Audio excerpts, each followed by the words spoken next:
القصه ديال اليوم هي واحده من اغرب القضايا اللي انا شفت. مهما نوصف لكم الاخوان، هاد القصه بالضبط وقفات لي عقلي، ما تحكمش عليها الا ما ساليتيهاش، وديك الساعه غادي نبغي نقرا الراي ديالك. بلا ما نطول عليكم في الهضره الخاويه، نتمنى انك ما تنساش هذاك اللايك.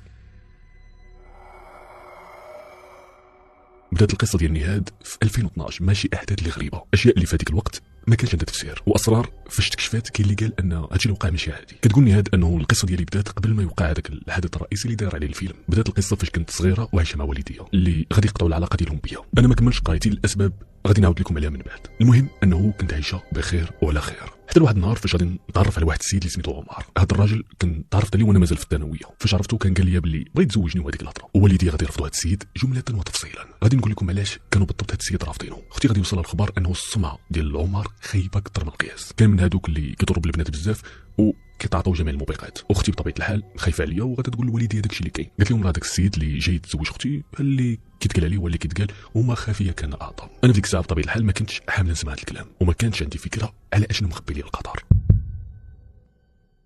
في ديك الساعه عمر غادي بزاف ما يضحك عليا بالوسامه ديالو وكيفاش كيتكلم، اسلوبه في الكلام اللي كان بالنسبه لي في ديك الوقت واو. وما كنتش عارفه انه وراء هذا الوجه الملائكي كاين واحد الشيطان اللي مخبي. في ديك الوقت انا بغيته والحب غادي يعمل لي عينيا، واخا رفضه والديا كانت ديك الساعه قبل 18 عام غادي نهرب معاه وغادي نتزوجوا بلا خبارهم. طبعا من بعد غادي يعرفوا شنو كاين، هذه عاديه. وكان بالنسبه لهم وبالنسبه لاختي صافي كيقولوا هذه البنت ما كنعرفوهاش، هذه ما بقاتش بنتنا. من هذه اللحظه فاش درت داكشي اللي قال لي راسي، عمر ولا كيعتبرني بحال شي حاجه متحكم فيا 100%. ما خلانيش نكمل قرايتي وما بقاش نفس الانسان اللي كنعرف. داني ومشينا عشنا في واحد الحي فقير في الدار البيضاء. انا كنت حماره وهو استغل انني ما كنعرف حتى واحد، انه تخليت على العائله ديالي باش نكون معاه. بديت كنشوف معاه العذاب اللي ما كاينش شي واحد يستحمله. وتخيلوا معايا كانت اول مره يضربني هو اول نهار فاش غادي تسد علينا الباب، النهار ديال زواجنا. وفي الاول ما كنتش فاهم علاش ضربني بالضبط هذاك النهار. غادي نعرف من بعد ان هذه هي طريقته باش يثبت الرجوله ديالو. كان بالنسبه ليه هذه هي الطريقه الوحيده باش يفرض هذاك الاحترام. وطبعا نزيدكم من شاربيت، بداو الصدمات، صدمه مورا صدمه، ما كيتسالاش داكشي. كان مثلا فهمني انه مهندس وبخدمته وشانو، طلع خدمته هي النصب.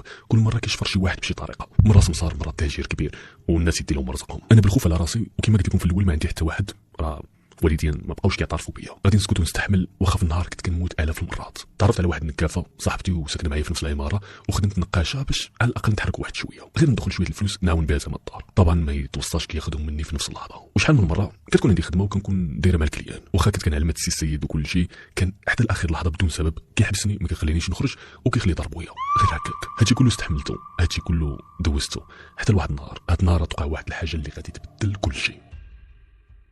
من بعد هادشي اللي وقع واللي غادي نقول لكم شنو هو، كاين فيكم اللي ممكن يكون فهم شنو وقع. هاد النهار في الليل خرجت للزنقه وما كنتش عارف شنو ندير. في هاد الوقت كانت الشتا والدنيا خاويه، كنت كنبكي وقلبي كيضرب بالجد، وكنحاول نحيد من راسي هذاك المشهد اللي شفته. ما كنظنش انه كاينه شي حاجه اللي ممكن تنسيني هادشي اللي وقع. ما علينا، بقيت كنتمشى بحال الحمقى، ما رداش البال فين غادا ولا اصلا انا فين كاينه دابا، وما غادي رد البال حتى غادي تدوز مده وانا كنتمشى على رجليا. لقيت راسي في واحد الزنقه اللي خاويه مظلمه تماما. بديت كنقول راسي انا فين كاين واشنو اللي جابني لهنا. الحاجه الوحيده اللي قدرت ندير هو نجلس في جنب الطريق في التريطوار، وجلست كنبكي كنقول شنو هادشي اللي وقع واشنو شنو درت في حياتي. في هاد اللحظه عقلي ما كانش قادر يستوعب، وانا عارف بغيتو تعرفوا شنو وقع. اللي وقع الاخوان، هاد الليله كنت انا خدامه وراجع من مناسبه في الليل. رجعت بكري حيت كنت عيانه شويه، وقلت صافي درت خدمتي الله يجعل شي بركه. وانا راجع وحليت الباب بشويه، قلت احتمال يكون عمر ناعس. لقيته، يعني ما شفتش ولكن سمعت كاين ما وحده في الدار، وماشي اي وحده، كانت صاحبتي وجارتي اللي كنعاود لها اسراري كاملين. بالنسبه ليا كان ممكن يكون اي واحد الا هاد المراه. ما تخيلوش هي اللي كانت عندي من بعد الله عز وجل، هي اكثر من اختي. كما قلت لكم انا ما شفتش شنو كاين. حليت الباب بشويه، حنت قلت الا كان ناعس وفيقتو يعني هاد الليله غادي نشبع نكير راسه. بقيت رد البال وكنسمع الضحك والنشاط وانا عارفه صوتها مزيان. مورا ما سمعت هادشي ما كانش عندي الشجاعه الكافيه باش نمشي ونشوف شنو كاين. سديت الباب بشويه وخرجت للزنقه بلا ما يشوفني حتى واحد. صافي المهم وانا جالس جنب الطريق افكار كثيره كتدور لي في راسي، وانا سارح في هادشي اللي وقع. واحد الصوت ديال واحد المراه كبيره غادي يفيقني. مرا كبيره كتقول لي بنتي شنو اللي جابك هنا؟ الطريق مظلمه وخاويه، واش ما خفتيش على راسك؟ رديت عليها انا زعما كنحاول نخبي دموعي. سمحي لي لا انا موتره، بقيت كنتمشى وما عرفتش راسي فين غادا. قالت لي وهي كتشوف لي في وجهي كتبكي بنتي علاش؟ واش انت موتره ولا شي حاجه اخرى؟ وتخيلوا جاني احساس انه هاد المراه بحال عارفه شنو وقع. قلت لها ايوا الحاجه كاينه شي حاجه خيب من انه الواحد يتوتر. قالت لي بنتي مثلا الخيانه. تفاجات كيفاش عرفت هادشي وقبل حتى ما نسولها. قالت لي عينيك فيهم الم كبير، وهذا الالم ملي كيجي غير بالخيانه ومن اقرب الناس. كما كان النوع ديال هاد الخيانه كتكون مؤلمه بزاف، ما قدرتش نحبسهم اكثر من هكا وعيني غادي يدمعوا. قلت لها واش الحاج واش كتعرفي الا بغيت نخرج منين نخرج؟ قالت لي يا بنتي الخروج من هنا سهل، ولكن الخروج من داكشي اللي انت فيه صعيب شويه. انت ما باغاش تعاودي وانا ما غاديش نتقل عليك. انا بقيت ساكته ما كاين ما يتقال، وشيرت لي على الطريق منين ندوز، ولكن غادا تشد لي في دراعي قبل ما نمشي. وقالت لي بواحد الصوت ما عمرني غادي ننساه، فاش بغيت تكلمي جا عندي، وديك الساعه غادي نقول لك كيفاش ما تضيعيش حقك. الشده ديالها الاخوان كانت قويه مقارنه بالعمر ديالها، كنقول لكم مره كبيره باينه فايته الثمانينات. فاش قالت لي هذا الكلام حسيت واحد البريشه اللي غريبه، نهدت ومشيت في الطريق اللي شيرت لي عليها حتى غادي نوصل للشارع الرئيسي. ما كنتش بعيده بزاف على الدار، في نفس الوقت ما تخيلتش انه غادي نرجع للدار من بعد داكشي اللي شفت، ولكن كما انتم عارفين ما كان عندي فين نمشي. عائلتي دابا اخر واحد يبغيو يشوفوه هي انا. ما نكذبش عليكم، هذا النهار وفي هذه اللحظه فقت من الكلبه وعرفت شنو درت في راسي وشنو درت في والديا، فاش خليت كل شيء على قبل واحد ما يسواش التراب اللي كيمشيو عليه والديا. المهم وصلت للدار وانا داخل بشويه، ومع اول خطوه في الدار عمر غادي يصرفقني. فهمت انه نفس الفيلم غادي يتعاود، المسلسل ديال الضرب اللي انا ولفته. كنحاول نخبي وجهي ما امكن باش ما تجيش فيها شي ضربه خايبه، وعمر بحال شي واحد كيضرب فيا بلا ما يفكر. مورا مساله الضرب ديالو عاد كيسولني اشنو اللي عطلك حتى لهذا الوقت، وبدا كينعتني بابشع الصفات والاهانات، ويعايرني بانه انا بنت هربات من دارهم. طبعا انا ما بينش ليه انني عرفت داكشي اللي كيدير، درت راسي كما قلت لكم بحال ما سمعتش وما شفتش، ما عارفه والو على داكشي اللي كيدير هو صاحبتي حنان. قلت لي بواحد الصوت اللي هادي اسمح لي يا عمر غير نسيت. قلت لي بحال هكا انا عارفه غادي يستفزوا انه ما بكيتش، ما يعجبوش الحال انه جاوبته عادي بحال ما كاين والو. هو كان كيعجبو يشوفني متحطمه وكنبكي قدامه، شاف فيا باستهزاء وقال لي اسمعي مزيان، انا جمعتك من الزنقه، حمد الله وشكري انك واكله وشاربه معايا، ما تستغربوش هو ديما كيبغي ينقص مني ويعذبني. هاد الليله ما قدرتش نعس وبقيت جالسه وكنفكر كيفاش ناخذ حقي ونعوض هاد السنين وعائلتي اللي خسرتها. وتفكرت هذيك المره الكبيره اللي قالت لي فاش تبغيني غادي تلقايني. قلت غدا ان شاء الله غادي نشوف شي طريقه باش انه نوصل ليها ونفهم شنو كاين. تقولوا لي علاش؟ باش غادي تفيدك هاد المره. انا اللي تكلمت مع هاد المره وجاني احساس انه الحل غادي يكون عندها. تخيلوا معايا ناستو، كانت اول مره نعس مزيان، اول مره نعس وانا مرتاحه. الغدا ليه فقت في الصباح وما لقيتش عمر في البيت، هادشي عادي مولفه انه كيطلب في الزنقه. بيني وبينكم قلت هكا احسن نخرج ونشوف هذيك المراه في القهوه. كما قلت لكم حسيت انه الحل كاين عندها، هي اللي غادي تقول لي شنو ندير، ولا يمكن هادشي اللي كنت كنتمنى، الله اعلم. خرجت من الدار وكنقول يا ربي نتفكر غير بعد الشارع اللي شفت فيه هذيك المره فين كاين، واستغربت انه رجلي داوني، كنت عارفه بالضبط فين مشيت البارح. هاد الشارع كان حاجه مختلفه بالنهار، ماشي بحال كيما شفتو بالليل. الدنيا عامره والناس غاديين وجايين والفراشه ما نعاودش لكم. كون ما عرفتوش بالطريطوار فين كنت جالسه كون قلت ماشي هو. ما علينا، مشيت عند واحد السيد اللي كيبيع الديتاي. سلام قلت ليه واش ممكن تعاوني، انا كنقلب على خالتي هي ساكنه في النواحي هنا، يمكن نعطيك المواصفات هذه ولا تعرفها. قال لي مرحبا، لا كاين فاش نعاون غادي نعاون. انا ما عرفتش السميه ديالها، ولكن حاولت زعما نبين ليه باللي راه ماشي مهم السميه ديالها، الوصف ديالها اللي مهم باش يقول لي الا كيعرفها. ما علينا، وصفت ليه الشكل ديال المراه الكبيره، مراه شعرها ابيض فاش شفتها كانت دايره واحد الزيف ولابسه الكحل، قصيره وظهرها متني، وجهها كان مدور وعينيها كبار. الاخوان السيد اول ما وصفت ليه هاد المراه كيفاش دايره قال لا حول ولا قوه الا بالله. لا لا لا انا ما كنعرف حتى واحد بحال هكا. كتقولني هاد كنقول ليه واش ما كنعرفش شي مره بهاد المواصفات زعما والو. كيقول لي راه قلت لك لا ما عارفش، هي ما عارفش. انا استغربت الاخوان، حيت رده الفعل ديال هاد السيد كانت مبالغ فيها شويه، ومشيت سولت ناس اخرين منهم الحانوت والناس اللي كيكونوا تما، حتى هما نفس رده الفعل اللي ما مفهوماش، كان في وجههم علامات ديال الحيره والرعب. انا ما كنتش فاهم علاش كيديروا رده الفعل بهذا الشكل. حتى غادي نوقف على واحد السيده اللي كانت كبيره شويه في العمر، المراه اللي كانت كتبيع المسمن والخبز وداكشي الماكله. قلت لها الحاجه سمحي لي راه كنقلب على خالتي، بصراحه ما عرفتش من الناس كيديروا بحال هكا. اللي كنقول لي المواصفات ديالها ما كيبغيش يدوي. قالت لي ماشي مشكل، الا خالتك كانت هنايا في الحي راه اكيد غادي ندلك عليها، ولا ما كانش هنا راه ما كايناش. وما كنظنش انه الناس زعما ما بغاوش يعاونوك ولا شي حاجه، غير قولي لي شنو هو الوصف ديال خالتك، ولا كنتي عارفه السميه ديالها يعني تكون مزيان. قلت لها بصراحه انا ما عقلتش على سميتها، كنت مازال صغيره ومقطوعه من الشجره، فراك عارفه كانت عندي فكره انها ممكن تكون في هذه المنطقه. السيده ما غاديش تحكرها ليا، قالت لي واخا ماشي مشكل وصفيها لي دابا. انا تزاديت انا وكبرت، ولا كانت هذه المراه كانت هنايا فغادي نقول لك راه كاينه. ما علينا، بديت كنوصف لها الشكل ديال هذه المراه الكبيره. قالت لي بالسيف انك ما لقيتي حتى واحد اللي يدلك عليها، عند هذه المراه بنتي اللي كتقلبي عليها راه ميته اكثر من 20 سنه.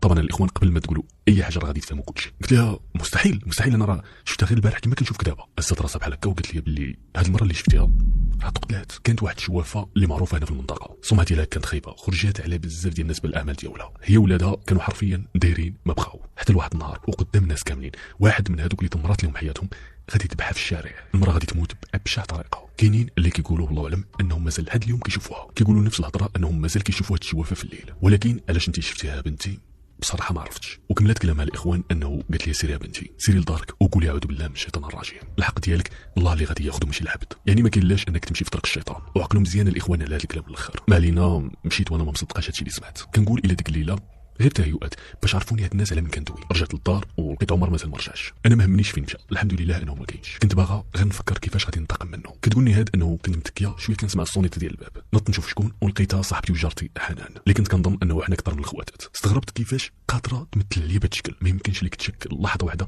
انها دارت داكشي من ورايا. قالت لي صاحبتي كيفاش نبقاو برا ما ندخلوش. حاولت نسيطر على راسي وحليت الباب اكثر. قلت لها اهلا وسهلا كي دايره، تفضلي مرحبا. انا في هذه اللحظه بصراحه ما كنتش عارفه شنو غادي ندير. حاليا ما كنتش باغي نبين انه عارفه شي حاجه، انا ما في راسي والو. جلسات وبدينا التعويض، راكم عارفين. كتعاود لي على واحد جارتنا اللي مريضه مسكينه، كتقول لي البنت داوها المصحه وبدات كتحماق، كتدخل في نوبات عصبيه لدرجه هزات جنويه على عائلتها وهددتهم انها غادي تصفي عليهم. كنت هي غير كتعاود وانا ما مركزاش معاها. كنحاول نبين لها انه كنسمع لها ولكن عقلي في حاجه اخرى. بدات واحد الفكره في راسي غدا كتكبر. ما علينا. من بعد ساعه تقريبا حنان قالت لي الله يجعل شي بركه، انا راه خاصني نمشي. وبصراحه بيني وبينكم ما بقيتش قادره نستحملها. مورا ما مشات غادي ندخل الكوزينه باش نطيب الغدا، وتصدمت بداكشي اللي شفت قدام عينيا. كانت نفس المراه الكبيره اللي كنت شفتها ديك الليله واقفه قدام البوطه، جابت واحد الكاميله كطيب فيها. شفت فيا بحال هكا وقالت لي راه ما بقاش بزاف باش الماكله طيب. الماكله ديال خالتك ناعمه، الناس كاملين كيدويو عليها. اجي قربي اجي قربي، يعني هادو شمي الريحه. كتقولني هاد بدون اراده قربت من هذيك الكاسرونه اللي كطيب فيها. كنشوف بحال هكا شنو كطيب.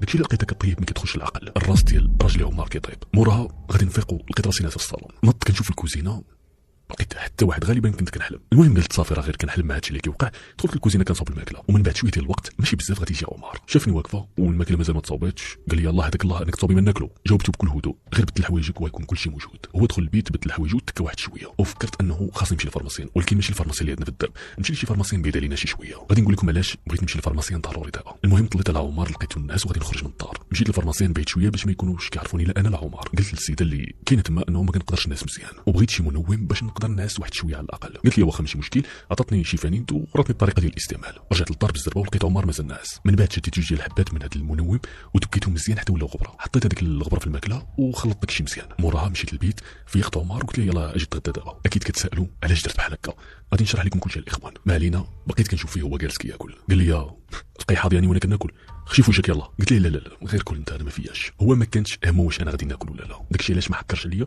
وكمل الماكله ديالو عادي. من بعد ما سال الماكله قال لي خاصني نخرج، عندي واحد الغرض اللي مهم. ولكن ناض تكا شي شويه قبل ما يخرج ويدي عينيه. قلت صافي غادي ناس دابا وغادي نتهنى، غادي ناس الليل كامل. حيت حطيت ليه جرعه اكثر من داكشي اللي المفروض الواحد ياكل باش يطيح كوما. وباش نتاكد اكثر لانه بغيت نخرج خليت لي كاس ديال الماء حدا راسو فيه الفانيده ديال الناس. عارف انه راجل عمر اول حاجه كيدير فاش كيفيق هو انه خاصو يشرب الماء، يعني انه واحد لافاق غادي يشرب الماء وغادي يرجع الناس بحال ما كاين والو. غير الوقت اللي نكون انا درت داكشي اللي خاصو يدار. كانوا عندي شويه ديال الفلوس من الخدمه ديالي كنقاشه، كنت خبيتهم لدوير السمان. هذه المره خرجت في الليل ومشيت نفس الحي ولقيت هذيك المراه اللي كانت واقفه بحال جالسه كتسنى فيا. الغريب انه ما كنتش خايفه ولا خايفه من داكشي اللي كيوقع. الكره ديالي لعمر وصاحبتي كان اكبر من اي حاجه ممكن تخلعني. قالت لي سولتي عليا وعرفتي واخا هكاك جيتي حتى لعندي. قلت لها وما غاديش نتهنى حتى ندير داكشي اللي كاين في راسي. قالت لي ولكن داكشي اللي في راسك راه عنده ثمن، اي حاجه تطلبيها مني انا موافقه وما كيهمنيش الثمن. قلت لي ولكن الثمن غادي يكون عسير وصعيب. قلت لها ولكن اكيد ما غاديش يكون صعب من الحياه اللي كنعيش. وجبدت لي شي تخربيق بحال الغبره.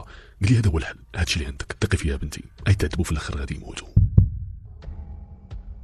قلت لها انا بالنسبه لهم ميته، ما فيها باس انهم حتى هما يموتوا معايا. ومديت يدي باش ناخذ هذيك القرعه اللي فيها الخبره. قالت لي ولكن قبل ما تاخذيها هذه راه بعمرك، راه وصلك المرسال في المنام وعارفه شنو غادي يوقع لراجلك. قلت لها ماشي مشكل خالتي نايمه، المهم طفي العافيه اللي كاينه في قلبي. اخوانا تجيكم هاد الهضره غريبه، تجيكم هادشي كامل اللي كيوقع غريب، ولكن غادي تفهموا كلشي في الوقت المناسب. كتقولني هذا انه في الاول ما كانش كتفكر واش هذا اللي قدامي هاد المراه واش انس جن ولا القارين ديال هذيك الشوافه، الله اعلم. الحاجه الوحيده اللي كانت كدور في راسي نشوف حنان وعمر كيتعذبوا. سولتها في ديك الساعه وانا واقفه معاها خالتي نايمه اشنو تكوني انت بالضبط؟ قالت لي ماشي مهم اش نكون، المهم انك بنتي تقضي الغرض. السؤال الكبير اللي كان في راسي في هذيك اللحظه هو علاش انا ما كنتش خايفه، علاش كنفكر في حاجه وحده، كيفاش نرجع الصرف لعمر. ما علينا، غادي نرجع للدار مورا ما قضيت الغرض ديالي. لقيت عمر مازال ناعس والكاس ديال الماء اللي حدا راسو كان ناقص منه شويه. قلت الحمد لله وشكر لله انني فكرت مزيان، والا كان غادي يفيق وما يلقانيش وتوقع مصيبه كحله. شديت كاس الماء اللي فيه فنيده ديال الناس وخويته وعمرته بالماء العادي. انا بغيتو يفيق دابا، حنت الرحله ديال الانتقام غادي تبدا. كانت هذه ثاني ليله غادي نعس وانا مرتاحه. نض الصباح ولقيت عمر خرج مشى شي قرينه كحله. صوبت الغدا درت فيها هذيك الغبره وحطيته. ما كاينلاش نقول لكم شنو كاين في هذيك الغبره اللي جبتها معايا هذيك الليله. موراها غادي ننزل عند صاحبتي حنان اللي كانت ساكنه تحت مني. دقيت على الباب وحلات لي بنتها ملكه باقا صغيره ودخلت. جات حنان وقالت لي شنو اخبارك، منين انت ما نزلتي انت؟ قلت لها والابتسامه في وجهها راه داكشي علاش جيت نجمعوا شي شويه ونضحكوا بحال يوم زمان. وحنان الاخوان كان كيعجبها انه انا نصوب ليه اتاي. كتقول لي انت كتصوبي زوين واخا كنكون عندك كنوض نصوبوا، المهم هادشي راه عادي بيناتنا. كما قلت لكم راها صاحبتي وكثار من اختي. قلت لها وتسنى يا حنان نصوب لك واحد بريريت ديال اتاي ونط دخلت الكوزينه. صوبت اتاي وخرجت وانا كابه الكيسان. جوج من هاد الكيسان ديال اتاي درت فيهم هذاك الوسخ حاشاكم. علاش جوج ديال الكيسان؟ عند واحد الكاس لهاد الخائنه ديال حنان والكاس الثاني لبنتها ملكه. في هذيك الوقت ما فكرتش انه هذه بنت بريئه وما عندها لا ناقه ولا جمال في الموضوع. بغيت ننتقم من حنان، واصعب حاجه بالنسبه لها هي انها تشوف بنتها كتعذب. مورا ما حنان تشوف هادشي في الاخر ممكن تموت ماشي مشكل. اخوان هاد نهاد كتخلعني، ما عرفتش كيفاش هاد المراه نهاد كانت كتفكر بحال هكا. المهم داز الساعه وانا جالسه مع حنان وبنتها الصغيره، بنتها اللي كانت كتقول لي خالتي وكتحماق عليا. الغريب انه موقع لهم والو. انا استغربت، قلت لها حنان غير سمحي لي خاصني نطلع ونوجد الغدا. طلعت للفوق ومن بعد واحد شويه لقيت عمر جا قال لي البارح قلت لك عندي غرض مهم وخليتيني ناعس. قلت ليه راه غير شفتك عيان وما بغيتش نفيقك، غادي هزيتي كيف العاده وغادي يصرفقني. انت شكون اللي قال لك فكري؟ قال لك شي واحد فكري بلاصتي، مازال ما بغاش تعلمي ديري غير داكشي اللي كنقول لك. يلاه سيري دابا جيبي لي الماكله وما نشوفكش. انا امتلكت نفسي وبقيت كنصبر في راسي، قلت ما بقاش قد ما فات، ما بقى والو. مشيت حطيت ليه الماكله ودخلت البيت ونعست، وحسيت به فجاه وناس حدايا. انا في هاد اللحظه وخاتي كامل ما كنتش عارفه شنو كندير. كتقول لي هاد انه دازت اسابيع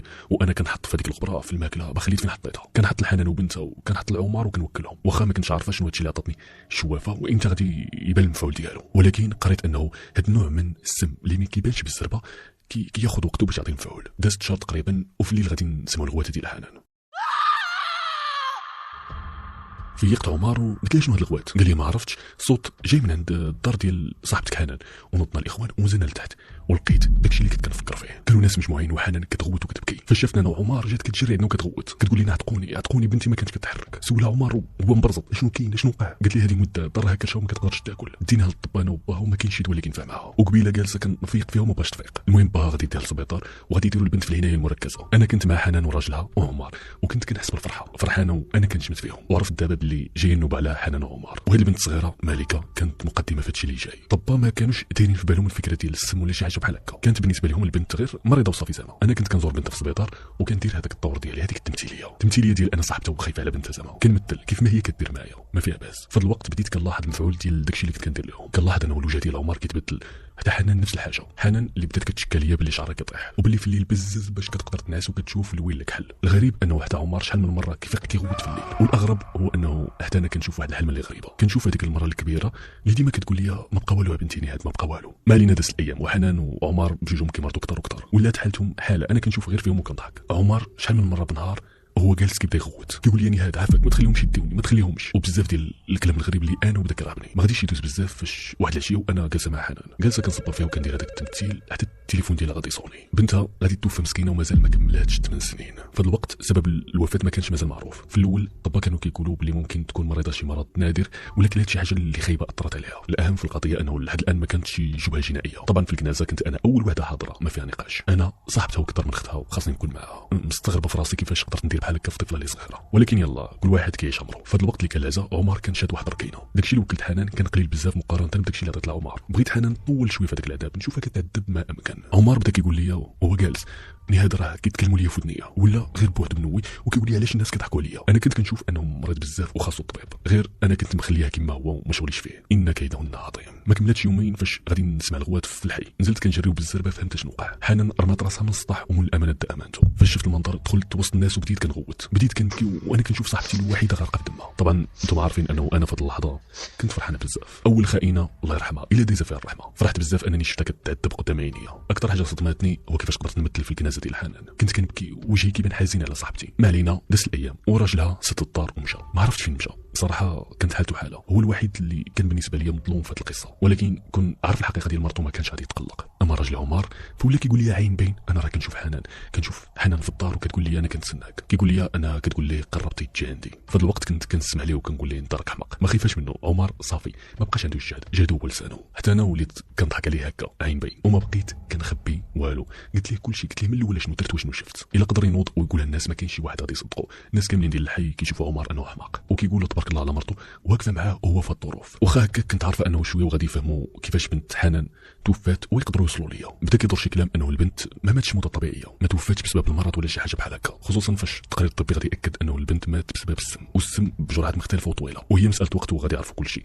واخا في الاول الناس قالوا باللي حنان هي السبب، هي اللي كانت كتسمم بنتها. انا ما همنيش هذا الكلام، عارفه راسي حياتي راسالات، داكشي علاش ما غاديش نتسنى بزاف باش ننتقم من عمر. كنت عارفه الا خليته غادي توفى غير بالمرض، ولكن بغيت نشوف هو حل عينيه وواعي اشنو غادي تكون ردة الفعل ديالو. انا كنشعل فيه العافيه.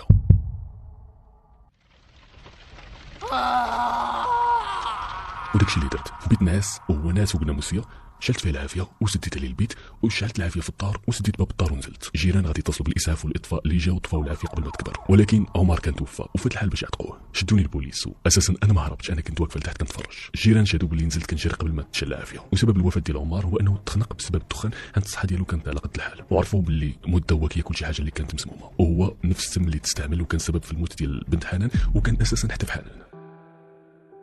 نهاد الاخوان في هذه القصه اعترفت كلشي للبوليس بلا ما يضغطوا عليها، كانت بحال فقد الامل ما مسوقاش كتعاود لهم داكشي كما هو، ويمكن تكون احمقت من مده وما استوعبتش شنو كدير. هي عاودت لهم القصه بهذه الطريقه اللي انا عاودتها لكم، ولكن التحقيق غادي يثبت انه نهاد من بعد ما شافت عمر كيخونها مع حنان مشات بنفسها كتقلب على هذوك اللي كيصوبوا التوكال وداكشي الموسخ حاشاكم. البوليس طبعا مشاو سولوا الناس اللي نهاد قالت مشاتوا وسولتهم على ديك المره الكبيره، وهاد الناس غادي يقولوا للبوليس باللي نهاد كانت كتسولهم على شي شوافه، وداك النهار الناس كيشوفوا وحده كتجي عندهم كتسولهم على شوافه كيتصدموا ما كيجاوبوهاش. وفعلا واحد المره كبيره قالت لها باللي بنتي كاين واحد الشوافه هنا، ولكن داكشي راه خايب. ولكن نهاد دارت داكشي اللي قال لها راسها. نهاد كانت عارفه انه كاينه شي شوافه في هذا الحي، شي وحده من الكليانات اللي نقشت لهم قالت لها بالغلط انه في الحي الفلاني كاينه شي شوافه. المهم فاش مشات عند هاد الشوافه عطاتها شي حوايج تاخذهم، منهم شي حوايج سميتهم بيض الغول وتفاح ما عرفت شنو، شي تخربيق، اشياء اللي ما نقدرش نقولها وما كاين حتى منا تعرفوها. ونهاد مشات بنفسها من بعد ما حطات منوي من راجلها، دات كاع داكشي اللي غادي يخص الشوافه، مورا ما عطاتها طبعا كاع الفلوس كاع داكشي اللي جمعاتو وخدات هذاك السم. وهنا فاش غادي تبدا نهاد كدير داكشي اللي دارت لصاحبتها وبنتها وراجلها. الغريب انه نهاد كانت مصدقه الكلام والقصه اللي كتعاود، يمكن كانت باغا تبين انه هي حمقى،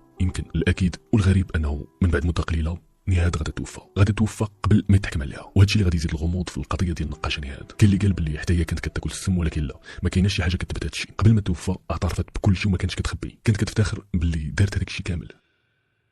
حتى واحد ما كان عارف علاش نهاد كذبات وقالت بلي شافت واحد المره كبيره اللي مات هذه 20 سنه، حاجه غريبه بصراحه. المهم قولوا لي الاخوان انتم شنو بان لكم؟ واش كتظنوا داكشي اللي دار عمر في نهاد يستاهل هادشي كامل اللي دارته؟ ما تنساوش انها خرجت على الطاعه ديال والديها، وانا بصراحه كنشوف انه المشكل بدا من الاول، بدا من هنا، بدا من انه خرجت على الطاعه ديال والديها وهربات. ما علينا، هادشي لعطا الله. نتمنى الاخوان تكون عجبتكم القصه، الا عجبتكم دلوني بشي لايك وبارطاج، غتكون حاجه زوينه. شكرا بزاف على وقتك الثمين انك كملتي الفيديو حتى الاخر، نخليكم على خير ونشوفكم فيديو جاي ان شاء الله. تشاو.